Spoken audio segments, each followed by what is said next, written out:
Hello, good morning, and welcome into First Take. You are halfway through the week. It is Hump Day. Skip Bayless and Molly Karam here with you in Bristol. Stephen A. joins us from San Francisco. Gentlemen, what's the good word? What's going on? How y'all doing? The Golden Gate behind you. I like that. San Francisco? What? Worldwide, Stephen A. Well, my services were requested, Skip. I'm out here hosting an event tonight in Walnut Creek with the great Joe Montana. Well, say hello for me, if you would, to the greatest quarterback who ever played. I will make sure I do that. Yes, sir. Big time over here. Yeah. We appreciate it. We've got a lot to get into today, some really hot topics. Coming up, why does Floyd Mayweather always have to defend his greatness? We'll share his latest comments and if they're necessary. Plus, by now, most of you have seen the high school football players who targeted a ref. But now we have new information, and there's a whole other angle of this. We want to get you guys up to speed and to react. But first, we kick things off with Brandon Marshall, who on Showtime's Inside the NFL last night, and the topic of conversation was Deflategate in the battle between Tom Brady and the NFL. Here's what Marshall had to say. I think that there's three different types of players' view in this thing. Number one is the fighter. I think there's guys that's in the fight with Tom. The second is cowards. I call them cowards. That's the guys that are afraid to face Tom Brady. They want him suspended. I don't believe in that. And the last type is the race card. There are a lot of players out there that believe that white players, specifically at the quarterback position, are treated differently. It's not just African American players. I've had this conversation with Caucasian players as well. The most important part of this whole discussion is for the process for the players. They just want the process to be fair and right. They just want to get it right. Marshall never holds back, Stephen A. What's your reaction to those comments? My reaction to it is that I think it's unfortunate. And the reason I think it's unfortunate has nothing to do with the veracity of his comments. He certainly makes sense, and he's absolutely right when he talks about the fact that there are a plethora of African Americans within the sport of football and those connected to players playing in the National Football League who happen to be black that absolutely positively feel that way. But that's just a microcosm of society. I mean, who you tell me you go on the streets anywhere in the United States of America and you locate a black man that does not believe that the rules are applicable in a different fashion to him compared to that of a white male. I'm trying to tell you, you'll be hard-pressed to find one. That's just not reality. Everyone recognizes in the United States of America, particularly when it comes to white male, that there's a different standard upon which they're held. So when you look at it from the perspective of what what Brandon Marshall is saying from a macro perspective, he's absolutely right. But Skip Bayless, the reason why I would label it unfortunate is because at the end of the day, if you're working there for Showtime, if you are a football player within the National Football League and you happen to be black and you use the Tom Brady analogy to bring up racial disparity, it simply doesn't hold water. And these are the kind of things that hurt us in terms of addressing the issue of inequitable treatment because it simply makes no sense and it doesn't hold water. When you look at Tom Brady, you're talking about an individual that is being pursued by Roger Goodell in terms of a suspension because of deflated footballs. Well, guess what? When you think about the black males that have gotten in trouble with Roger Goodell, domestic violence, domestic, assault, weed all the time, smoking weed, getting suspended for those transgressions, what have you. Deflated footballs are simply not comparable to that. Now, I do understand that Brandon Marshall didn't mean to bring attention to Deflategate and compare it to what he was alluding to in terms of bringing those comparisons into the equation. But the fact of the matter is, if you're somebody not just outside of the black community, but inside the black community, when you hear his statements, ultimately you're going to compare Tom Brady and the issue of deflated footballs to some of the transgressions some of these black players have found themselves in. And there is simply no comparison. Deflated footballs or not, Tom Brady has been a model citizen. He has been an ambassador for the National Football League. His integrity, the way that he lives his life in terms of his quality of life, how he conducts himself as a law-abiding citizen, he doesn't even belong in the same sentence as the Ray Rices of the world, the Greg Hardys of the world, and others. He simply has no place being drawn, having his name thrown in there. And by Brandon Marshall making the statement that he made, although from a societal perspective, there isn't a black person worth their salt that can even remotely deny the veracity of his comments, this was a bad example to use it from. We're talking about Tom Brady here and the issue of deflated footballs. When you talk about the fact that, you know what, whether or not somebody black would have gotten away from this and all of that other stuff, it makes absolutely no sense in this argument whatsoever, because the black folks that have gotten in trouble in the National Football League, it hasn't been for deflated footballs. It's been for, some would say, violent crimes. That is the difference. And I think that his comparison was misguided in this particular situation. As you know, I always defer to you when it comes to this matter on this show. I had no idea which way you were going to go, so I tried to open my mind and listen to every word you just spoke. I hear where you're coming from. Now, again, I'm going to look at it a little differently here. And I'm with you on your societal perspective. I get that. And I'll speak as a white guy here. Obviously, in the biggest picture, are there racial undertones to lots of interactions that take place every day in this country between white people and white people and white people and black people? Yes, there are still racial undertones. We know that. Okay. I accept that. I try to fight that, but I accept it. Now back to this. This was a strong statement that our guy Brandon Marshall made, and I'm a big fan of his personally. We've talked about him. I like him very much personally. I appreciate the struggle he's had and how far he's come within his own personal struggle. But this was a bombshell that he dropped. And when you drop that bombshell, you need to be able to back it up and defend it. So I look at Roger Goodell's recent track record in court that he has taken a beating for of late. What is it, the last 6 times he's lost in court? We've talked about it to death here on this show.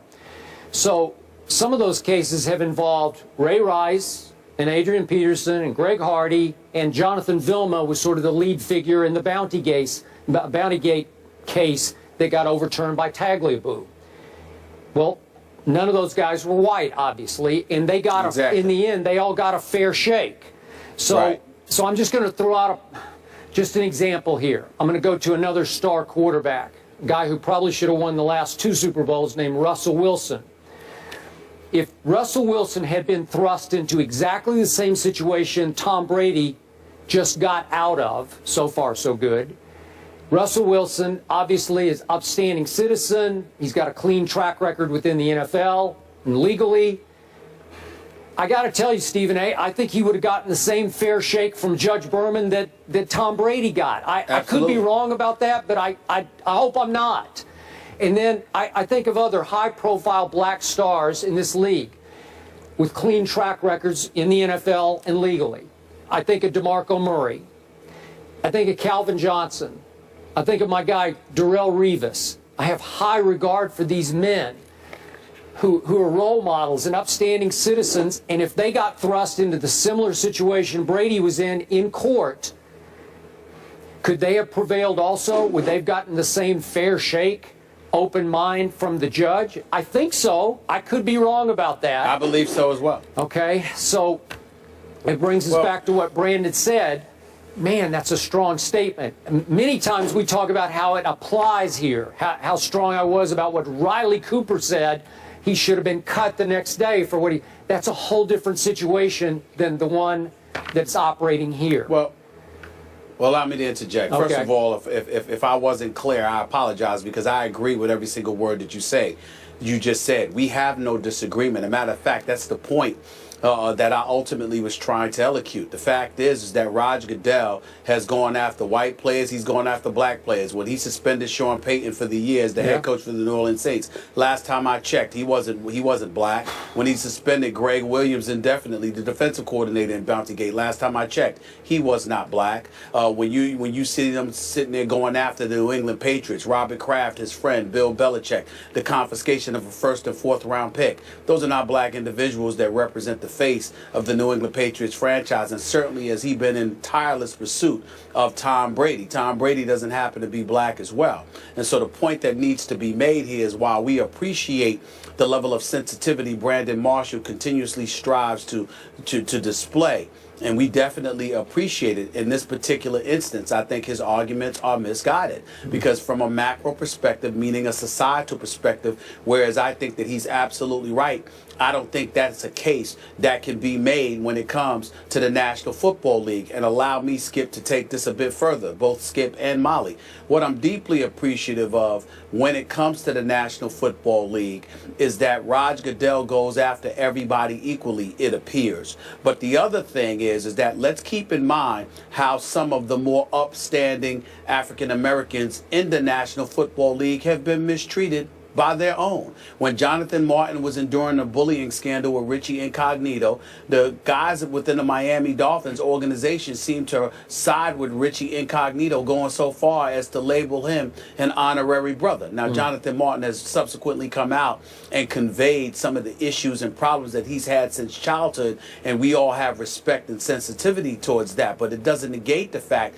that some of his quote-unquote own turned against him. When you look at it from that perspective, that's a problem. What about Russell Wilson and people in Seattle allegedly claiming he wasn't black enough? Well, who the hell gets to make that call? He's an upstanding citizen. He's an upstanding young man. He seems to be a pretty cool brother to me. He's a high-end producer. He's guided them to 2 straight Super Bowl appearances and 1 Super Bowl title. But people will find excuses to find things wrong with him. Those were not white people. Those were black people. Yeah. And so when we look at it from that perspective, we have an obligation, at least I feel I have an obligation, to highlight the fact that far often than not, you know, the few guys that have acted up, they're not representative of the vast majority of black men, not only in the National Football League, not only in professional sports, but in our society, who actually know how to act like they have some damn sense, who actually do behave themselves and conduct themselves like civilized, model citizens. And a lot of these black professional athletes are incredible, incredible role models. The few that act up stain us as a community and give the impression that the problems are far more insidious than they may actually be. So Brandon Marshall saying what he said, again, he picked the wrong case to make that argument, because all it has done is highlight the discrepancy between Tom Brady and the black dudes that ended up acting up. Yeah. He picked the wrong argument. He picked the wrong guy. He picked the wrong day to do this. He's wrong on this. But what did give me pause, Stephen A., is that Brandon referred to conversations he's had in his own locker room and with several players around the National Football League. What the problem here is, I don't know if he's talking about 5 players or 50 players. Doesn't matter. Yeah.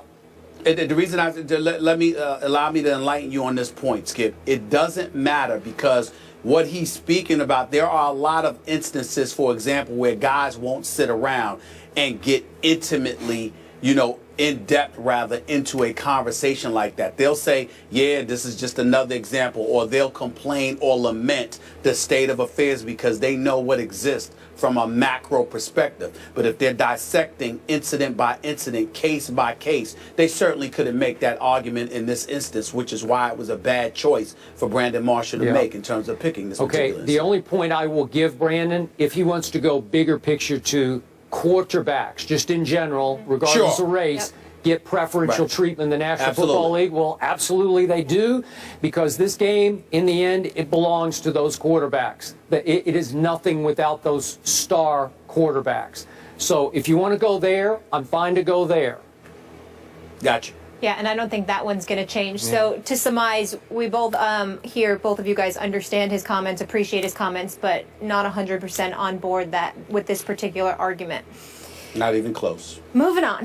Floyd Mayweather is on the defensive yet again. We'll explain what got the undefeated fighter riled up during a recent interview. And it's hump day once again, and we are one day away from the official start of the NFL season. Yes, we are. We have a quick show today, so head over to IG and check out our Wednesday rundown so you don't miss out on anything.